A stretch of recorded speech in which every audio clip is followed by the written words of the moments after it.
que el mundo va a cambiar. Nos Yo no me dicen muero si no estás aquí. que cuando votemos nos escucharán. Puedo andar bien caminando. Si en cambio no sin votáis, ti. nos dicen. No me haces falta Los ni del eres otro mi lado media nos naranja en la aplastarán. vida. Y así Voy se aprendiendo quedarán, a curarme nos yo dicen, misma todas mis con las manos libres heridas. para hacer su plan. Malditas elecciones, decimos, si la voz Pero rebelde se contigo domesticó. es cierto que el mundo parece un poco Malditas menos feo. elecciones, Contigo decimos. es cierto que a veces Quieren romper el las gobierno, cadenas duele un poco y nosotros menos. no. Y aprendo contigo y contigo camino. Y me encanta. Me llamo José Miguel, soy militante del SOMO y se me convoca aquí un poco para hablar acerca del problema del feminismo.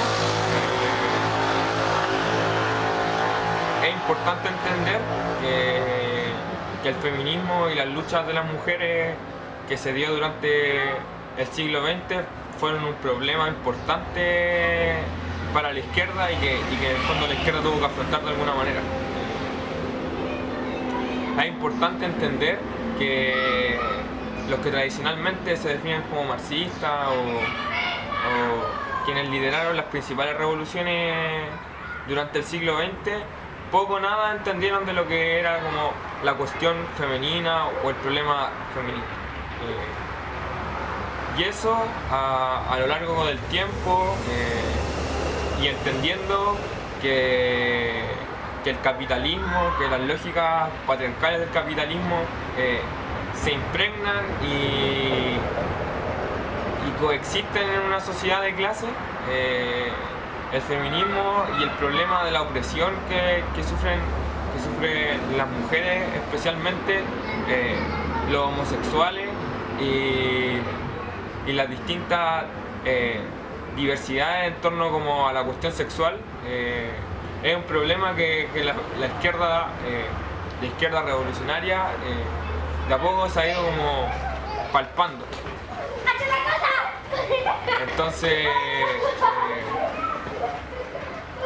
creo, para ordenar un poco el asunto, creo que es importante entender que el feminismo está enmarcado dentro de las luchas reivindicativas que tiene que darse, que tienen que superarse dentro de la sociedad capitalista por un lado.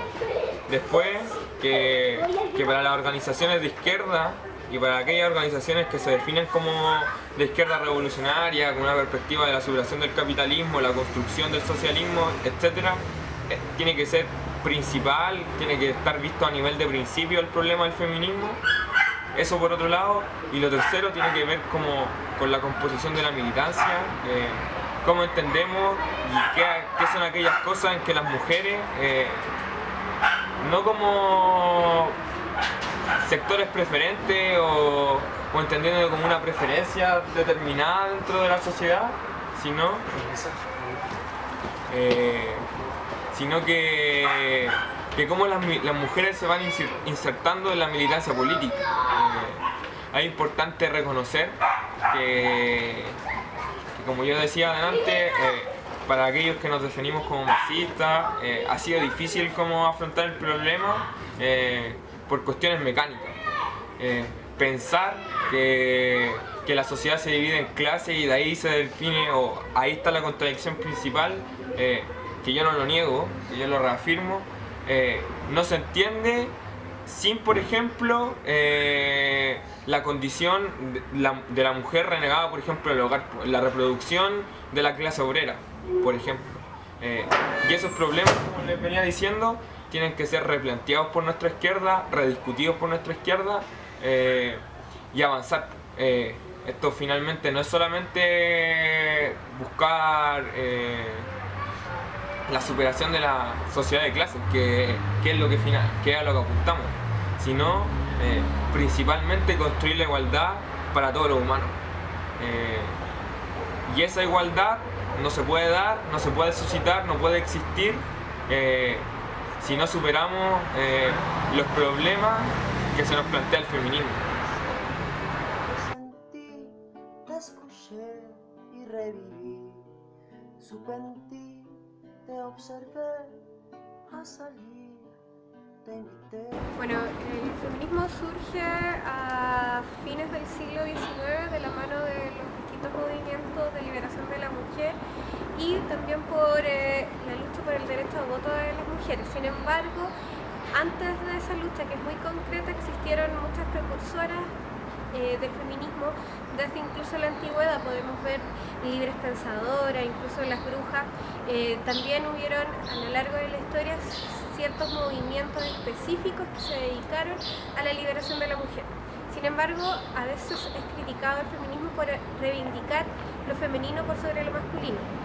Esto es una necesidad, ya que lo femenino siempre ha sido excluido o ha sido reducido a un espacio personal ligado a la ética del cuidado y a la reproducción social. Cuando nosotros hablamos de feminismo y no así de igualitarismo, lo que queremos hacer es destacar esa exclusión y destacar ese confinamiento de las mujeres a la esfera de lo privado. En parte, la lucha por los derechos sociales de las mujeres, ya sea el derecho al voto, como el derecho al igual trabajo, el derecho a la educación, lo que busca es replantear esta dicotomía entre lo público y lo privado y darle todos los derechos sociales a las mujeres.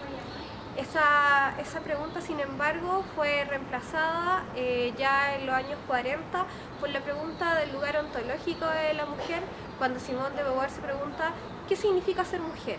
Y cómo qué significa ser mujer es acaso natural, es acaso algo con lo que nacemos, y su respuesta es todo lo contrario.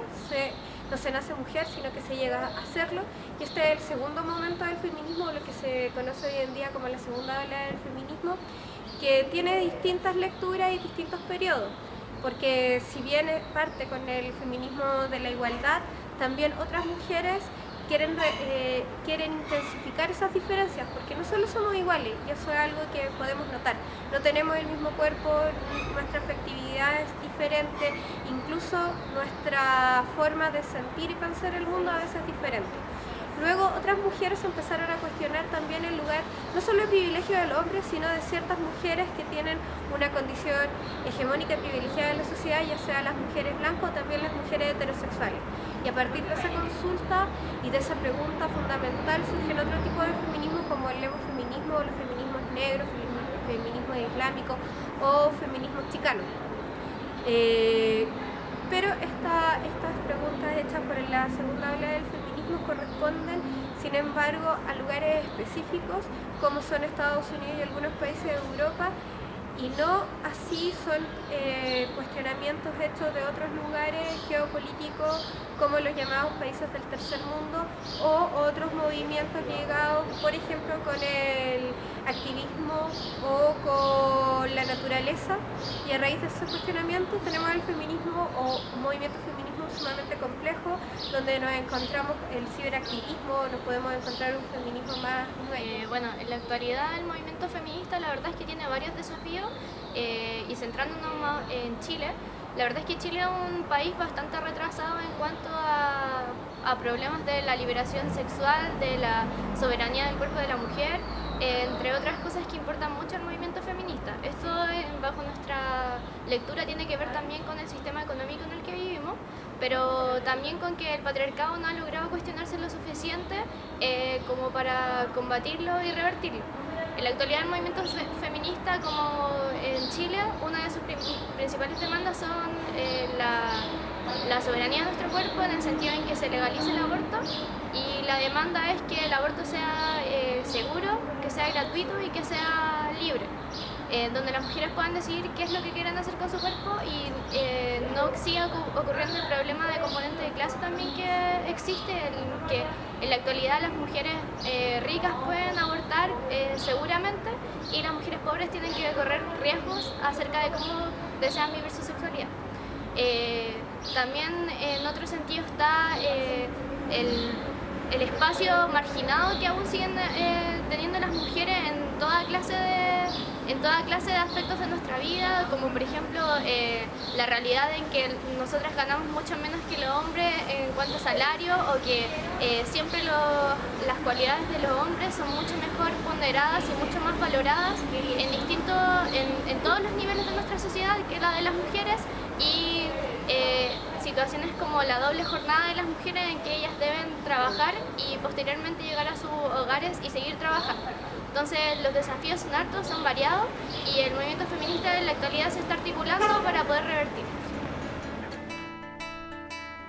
Difícil hablar de las mujeres cuando uno viene de un mundo estrictamente machista, sobre todo en una época tan difícil como fue el tiempo de la dictadura.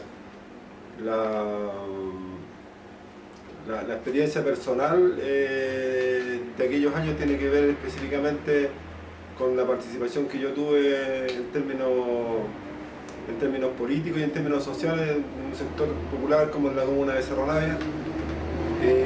Yo podría decir, por ejemplo, que por lo general en los grupos en los que participé se componían por hombres, estaban compuestos por hombres y de hecho teníamos un grupo que se llamaban los despatriados, que éramos puros hombres que no tenían papá, o sea que vivían sin su papá, mejor dicho. Y eso da pie para entender un poco cuál era el rol que cumplían las mujeres en aquella época. O sea, al no tener papá, obviamente eran las mujeres las que se hacían cargo de todo lo que tenía que ver con el tema hogar y con el tema del cuidado de los hijos. Hoy día, mirándolo desde esta posición, logro entender también un poco la postura o la vida que tuvieron las mujeres en aquella época. Una vida bastante entre tinieblas y oculta, pero cumpliendo un rol extremadamente fundamental para la actividad política y social y familiar del momento.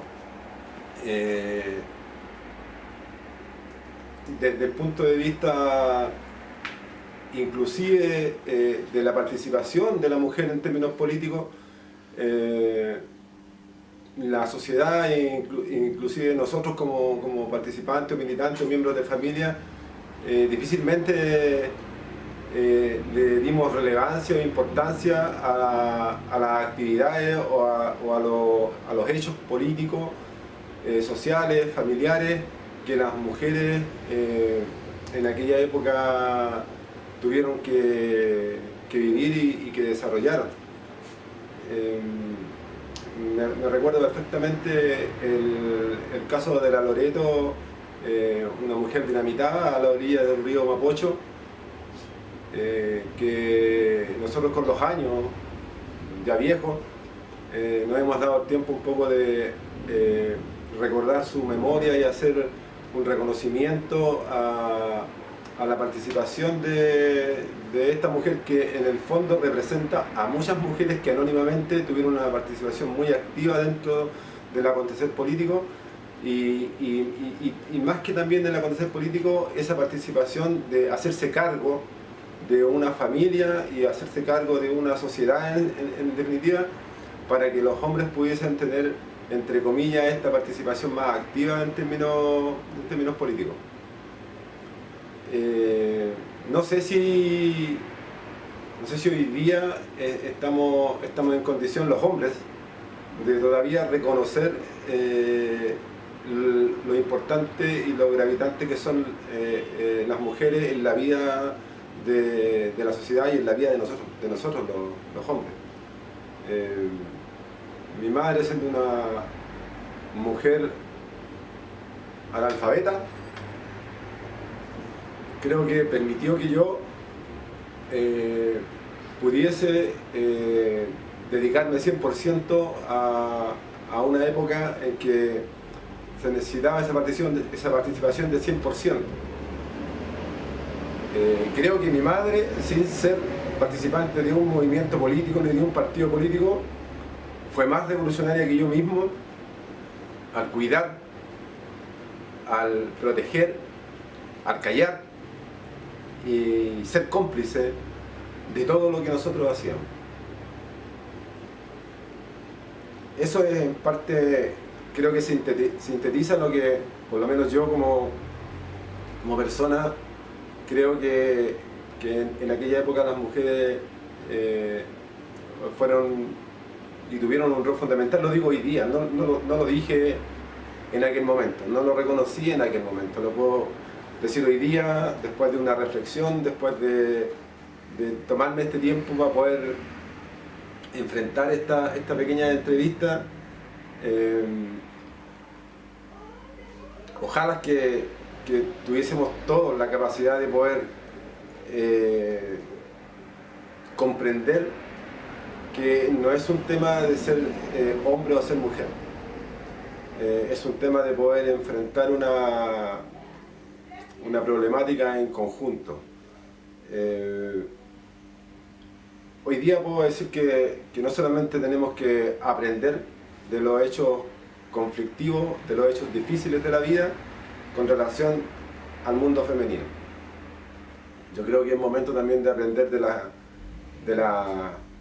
lo bueno, de lo lindo que tiene el relacionarse con nuestro par, ya sea desde el punto de vista familiar, desde el punto de vista laboral, desde el punto de vista político. Hoy día vemos a las mujeres mucho más empoderadas en todos los estamentos de la sociedad. Antes no era así. Y no sé si ahora es mejor o peor. Lo que sí sé es que tenemos que mejorar mucho.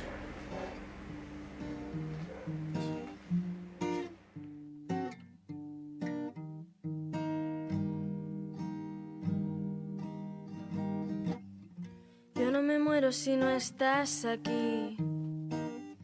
Puedo andar bien caminando sin ti. No me haces falta ni eres mi media naranja en la vida.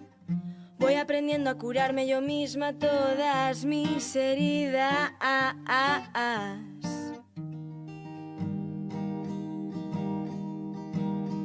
Pero contigo es cierto que el mundo parece un poco menos feo. Contigo es cierto que a veces romper las cadenas duele.